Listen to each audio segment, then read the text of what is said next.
नमस्कार. देववाणी या यूट्यूब चॅनलवर आपलं स्वागत आहे. संस्कृत भाषेत निरनिराळी क्रियापदं आहेत आणि ती सगळ्याच भाषांमध्ये असतात. मराठीत आहेत, इंग्लिशमध्ये आहेत.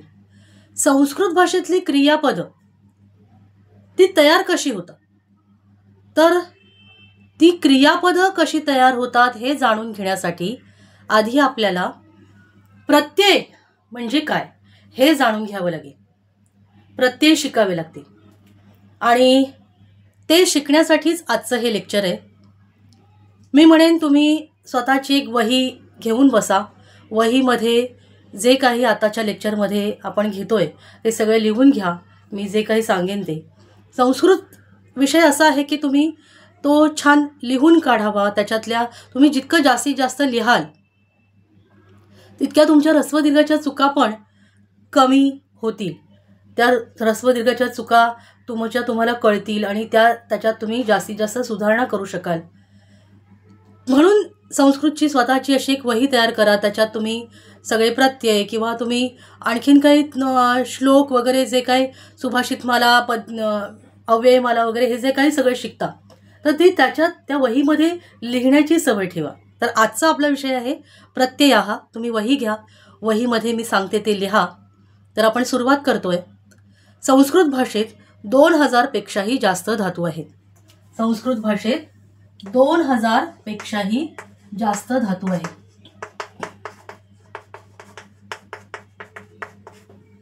संस्कृत भाषेत 2000 पेक्षाही जास्त धातू आहेत. त्यांची विभागणी पाणिनीने 10 गटात केली. भगवान पाणिनी किंवा ऋषी पाणिनी जे अष्टाध्यायीचे कर्ते आहेत. अष्टाध्यायी नावाचा त्यांचा ग्रंथ आणि त्यांनी संस्कृत भाषा व्याकरणात बांधली.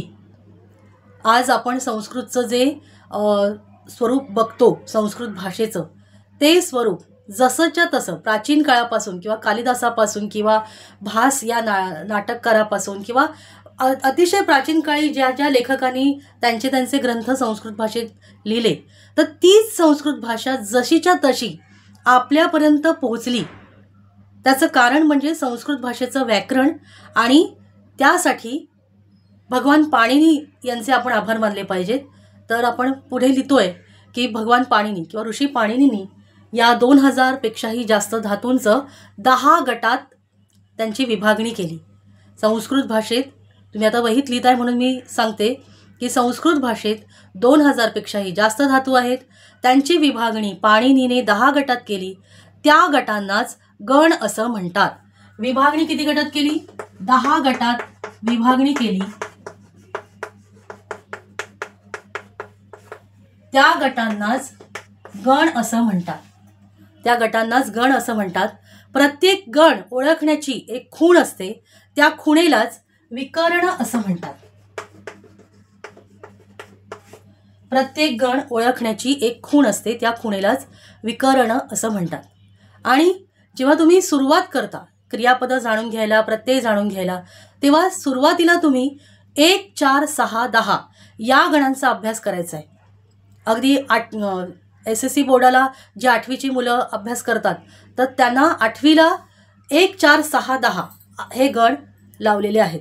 तर तसं तुम्ही कोणीही जेव्हा पहिल्यांदा संस्कृत भाषेचा अभ्यास करतोय आणि व्याकरण जाणून घेतोय, प्रत्यय जाणून घेतोय तर 1, 4, 6, 10 या गणांचा आधी अभ्यास करावा. ते गण त्या मनाने सोपे आहेत तुम्हाला लक्षात ठेवायला आणि एकूणच त्यांचं त्या धातूंचं चालवणं जे आहे ते सोपं आहे. म्हणूनच हे गण आधी आपण अभ्यासतो 1, 4, 6, 10. तर जसं मी म्हटलं की प्रत्येक गण ओळखण्याची एक खूण आहे. तर 1, 4, 6, 10 यांचं विकरण काय, ती खूण काय? तर पहिल्या गणाचं विकरण आहे अ, चौथ्या गणाचं विकरण आहे य, 6व्या गणाचं विकरण आहे अ आणि 10व्या गणाचं विकरण आहे अय. पहिल्या गणाचं विकरण आहे अ, चौथ्या गणाचं विकरण आहे य, 6व्या गणाचं विकरण आहे अ आणि 10व्या गणाचं विकरण आहे अय. ही विकरणं तुम्ही जाणून घेतल्यानंतर पुढे आपण जातोय क्रियापदाचं रूप तयार कसं होतं. तर ती प्रक्रिया तयार कशी करायची किंवा ती प्रक्रिया कशी होते की जेणेकरून ते क्रियापदाचं रूप तयार होतं, तर ती प्रक्रिया आपण बघतोय.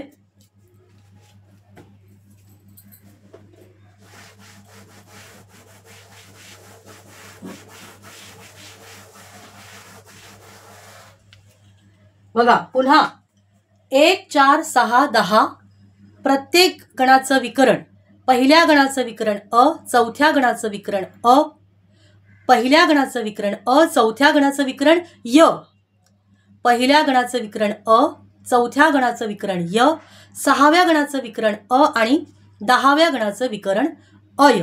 आता आपण क्रियापदाची रूपं कशी तयार होतात ते बघतोय. त्यासाठी तुम्ही तुमच्या वहीच्या पानाचा एक नीट अंदाज घ्या आणि त्या एकाच पानावर मी जे काही लिहिते ते एकाच पानावर मावेल असं बघा. एका पानावरून दुसऱ्या पानावर जाता कामा नये किंवा पुढे ओळ कमी पडली म्हणून ते खाली उतरवलं असं होता कामा नये. जसं गणित आपण कसं एका खालोखाली एक मांडतो, बेरजेच्या चिन्हाखाली बरोबर एकाखाली एकक यायला पाहिजे, तशी ही धातूंची आणि त्या विकरणं जी आपण लिहिणार आहोत ती सगळी एका खालोखाल एक येण्यासाठी तुम्ही एका ओळीत मावत नसेल तर 2 ओळी घ्या. बघा, मूळ धातू अधिक विकर्ण बरोबर क्रियापदाचे अंग. आता हे बघा, क्रियापदाचे अंग मी वर खाली असं घेतलंय. 2 ओळीत तुमच्या वहीत लिहा की जेणेकरून पुढे तुम्हाला जागा पुरेल, हे लक्षात ठेव. तर क्रियापदाचे अंग अधिक प्रत्यय बरोबर क्रियापदाचे रूप. मूळ धातू अधिक विकर्ण बरोबर क्रियापदाचे अंग अधिक प्रत्यय बरोबर क्रियापदाचे रूप. आता याच्यामध्ये आपण जसं आपण गणितात किमती भरत जातो तसं याच्यामध्ये आपण धातू विकरणामध्ये बरोबर त्या धातूचं विकरण हे भरत जाणार आणि काय उत्तर येतं ते बघूया. तर 1 4 6 10 हे गण आपण घेतोय म्हणून पहिल्या गणाचं विकरण, पहिल्या गणाचा धातू आणि त्याचं विकरण. पहिल्या गणाचा धातू काय, समजा पठ धातू. पहिल्या गणाचा धातू पठ धातू. मग पहिल्या गणाचं विकरण काय आहे, अविकरण. म्हणून पठ अधिक अ बरोबर पठ पूर्ण होणार. पठ पूर्ण झालं कारण अ हा या अर्ध्या ठ मध्ये ऍड झाला, तो मिसळला त्याच्यात. म्हणून ह्या हलंत ठचा पूर्ण ठ इकडे झाला. क्रियापदाचे हे आपल्याला अंग मिळालं. त्याच्यात आपण प्रत्यय लावला, समजा ती प्रत्यय लावला तर रूप बनेल पठती. क्रियापदाचं रूप बनेल पठती. पुढे चौथ्या गणाचं उदाहरण नृत धातू घेऊया. नृत, मग चौथ्या गणाचं विकरण काय आहे, य विकरण आहे. मग नृत अधिक य बरोबर नृत्य. का, कारण त सुद्धा व्यंजन आहे, य सुद्धा व्यंजन आहे, म्हणून तिकडे जोडाक्षर तयार होईल नृत्य. नृत्य हे क्रियापदाचं अंग मिळालं. त्याच्यामध्ये आपण प्रत्यय लावला, अंती प्रत्यय लावला तर इथे रूप बनेल नृत्यंती. अंती प्रत्यय लावला तर रूप बनेल नृत्यंती. त्यानंतर सहाव्या गणाचं उदाहरण लिख धातू. लिख अधिक अ. सहाव्या गणाचं विकरण काय आहे, अ, म्हणून लिख अधिक अ पूर्ण काय होईल, लिख. लिख अधिक थह प्रत्यय जोडला तर रूप बनेल लिखथह. थह प्रत्यय जोडला तर रूप बनेल लिखथह.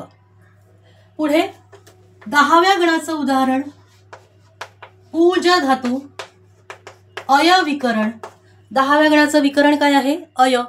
मग या अर्ध्या ज मध्ये हा अ येऊन मिसळला किंवा ऍड झाला तर पूज असं पूर्ण तयार होईल आणि मग मागाहून य येईल म्हणून क्रियापदाचा अंग तयार होईल पूजय. क्रियापदाचे अंग काय तयार होईल, पूजय. पूजय अधिक अधिक सी लावलं तर होईल पूजयसी. असं पूजयसी असं क्रियापदाचं रूप तयार होईल. 1 4 6 10 ही उदाहरणं मी तुम्हाला दाखवली. आणखी बघा, पुन्हा पहिल्या गणाचं उदाहरण मी रम धातू घेतला. रम पहिल्या गणाचा धातू आहे मग विकरण काय येणार? अ येणार, बरोबर. मग रम अधिक अ, इथे रम असं पूर्ण तयार झालं, रम असं पूर्ण तयार झालं.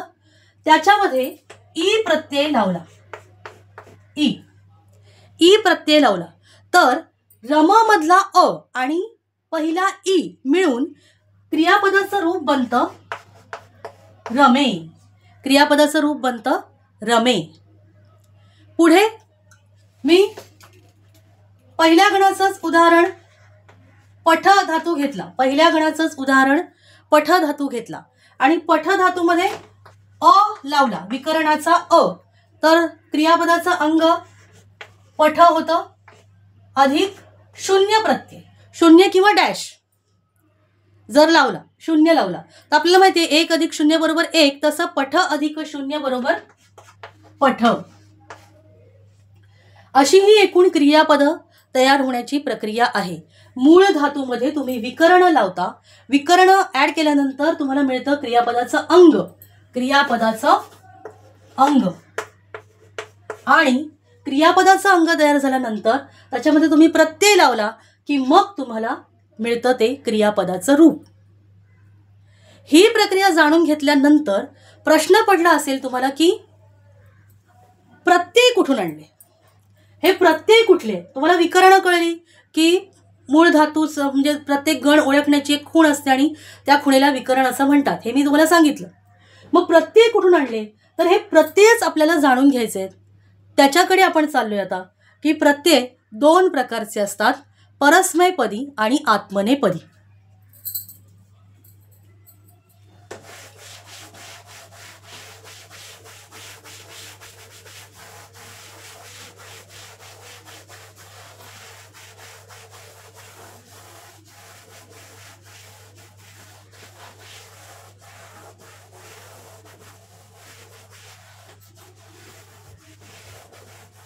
बघा,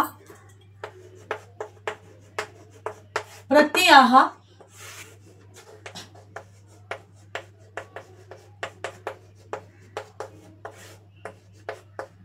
परस्मैपदी प्रत्ययाः आत्मनेपदी प्रत्ययाः. परस्मैपदी प्रत्ययाः आत्मनेपदी प्रत्ययाः. तर या दोनही पदांमध्ये मिळून, परस्मैपदी आणि आत्मनेपदी या दोनही मध्ये मिळून तुम्हाला वेगवेगळे लकार अभ्यासायचे. लकार, पहिला लकार लट म्हणजेच वर्तमान काल, दुसरा लकार लंग प्रथम भूतकाल, तिसरा लकार लोट आज्ञार्थ, चौथा लकार लिंग, लिंग म्हणजेच विध्यर्थ, या विध्यर्थालाच विधिलिंग असेही म्हणतात. तर लट, लंग, लोट, लिंग आणि लृट, लृट म्हणजे द्वितीय भविष्यत काल,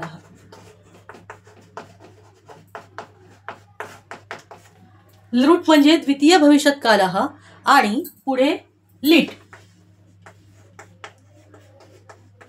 लिट परोक्ष भूतकाल. हे लकार तुम्हाला परस्मैपदी आणि आत्मनेपदी यांच्यामध्ये अभ्यासायचे आहेत. सुरुवात आपण लटने करतो, वर्तमान काळाने करतो, त्याच्यानंतर लंग लकार प्रथम भूतकाळ आणि मग हळूहळू प्रत्येक लकार आपण पुढे पुढे शिकत जातो. तर सुरुवात आपण लटने करायची आहे, लट लकार म्हणजेच वर्तमान काळ, प्रेझेंट टेन्स. तर आपण लट लकाराचे प्रत्यय काय आहेत ते बघूया. परस्मय पदाचे, आधी परस्मय पदाचे आणि मग आत्मनेय पदाचे.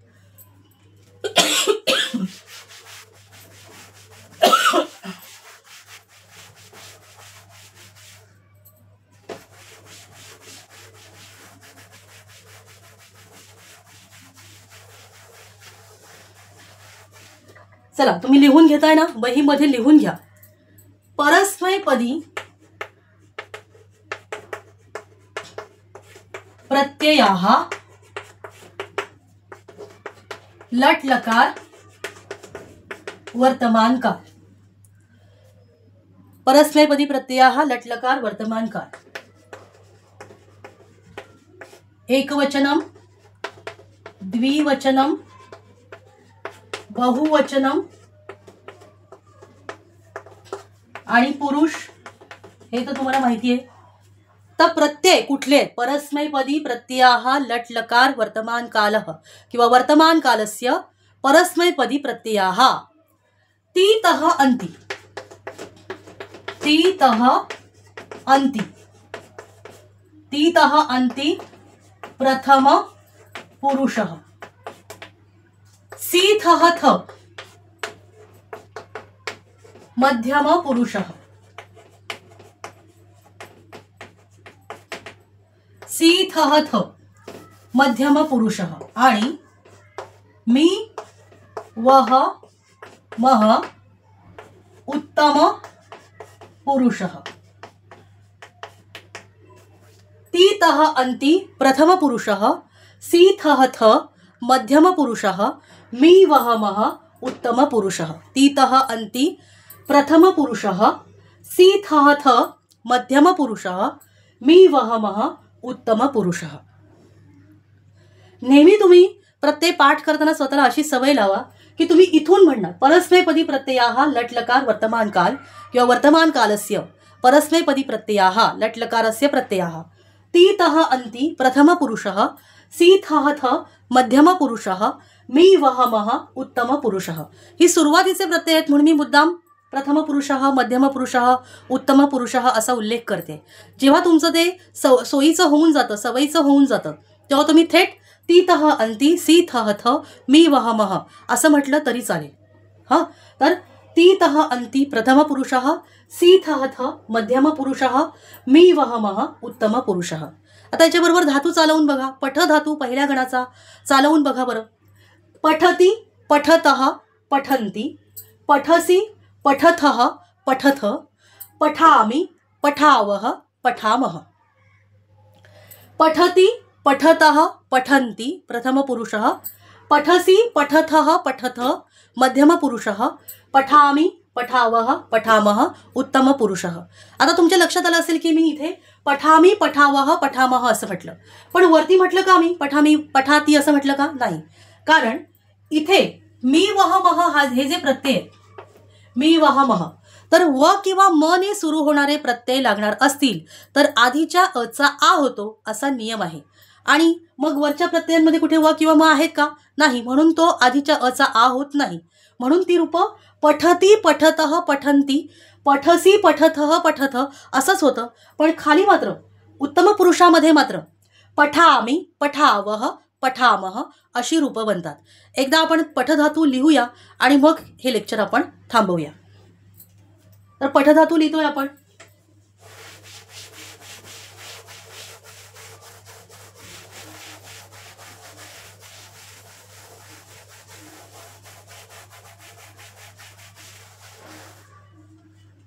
पठ वाचणे, टू रीड पहिला गण, परस्मय पद, पद लट लकार म्हणजेच वर्तमान काळ. पठती, पठतः, पठन्ति प्रथम पुरुषः. पठसि, पठथः, पठथ मध्यम पुरुषः. पठामि, पठावः, पठामः उत्तम पुरुषः. पठधातू चालवला. पुढच्या लेक्चरला आपण आणखी काही धातू चालवू. त्याच्यानंतर एकाच गणाचे, आता हे पहिला गण झाला पठधातूचा. पठधातू हा पहिल्या गणाचा झाला. मग आपण चौथ्या गणाचे धातू चालवू, सहाव्या गणाचे, दहाव्या गणाचे, आणि मग आपण आत्मनेपदाचे पण प्रत्यय बघायचे. असे वेगवेगळ्या लकारात आपण ते प्रत्यय जाणून घेऊन ते पाठ करणार. आणि मग पुढे आपण असंच संस्कृतमध्ये जे व्याकरणाचे आणखी काही व्याकरणाच्या ज्या काही संकल्पना आहेत त्या आपण जाणून घेण्याचा प्रयत्न करणार पुढच्या अनेक लेक्चरमध्ये. तर इथे आपण ह्या लेक्चरमध्ये आज थांबूया. तुम्ही तुमची वही तयार केली असेल, वहीमध्ये हे सगळं लिहिलेलं असेल, तर तुम्हाला घरचा अभ्यास हवा असेल किंवा घरचा अभ्यास घ्याच किंवा तो कराच असं मी म्हणेन. पठधातू आपण चालवला आहे, तर तुम्ही नमधातू चालवा आणि गमगच्छ धातू चालवून बघा वहीमध्ये. नमधातू इथे मी बघा, नमस्कार करणे हा सुद्धा पहिल्या गणाचाच धातू आहे. पहिला गण परस्मय पद, प म्हणजे परस्मय पद हे लक्षात ठेवा. आणि आता आपण लट लकार शिकलोय म्हणजे तुम्ही लट लकारातच नमधातू चालवणार. कशीच रूप होणार? नमती नमतः नमंती, नमसी नमथः नमथ, नमामि नमावह नमामह. हे पण मी तुम्हाला सांगून टाकले, फक्त तुम्हाला वहीमध्ये लिहायचं आहे. हां. आणि गमगच्छ, गमगच्छ जाणे हा सुद्धा पहिल्या गणाचा धातू आहे. पहिला गण परस्मय पद. गमगच्छ ही तुम्हाला 2-2 रूप दिसतात. तर हे गम जे आहे ते मूळ रूप आहे आणि हे गच्छ जे आहे ते चालवायचं रूप आहे. तुम्हाला गच्छ रूप घेऊन चालवायचं आहे. तुम्ही चालवणार कसं? गच्छती गच्छतः गच्छन्ति, गच्छसी गच्छथः गच्छथ, गच्छामि गच्छावह गच्छामः. तर हे चालवून बघा वहीमध्ये. हा घरचा अभ्यास करा आणि मग आपण पुढच्या लेक्चरमध्ये पुन्हा भेटू. इथे थांबूया. नमस्कार.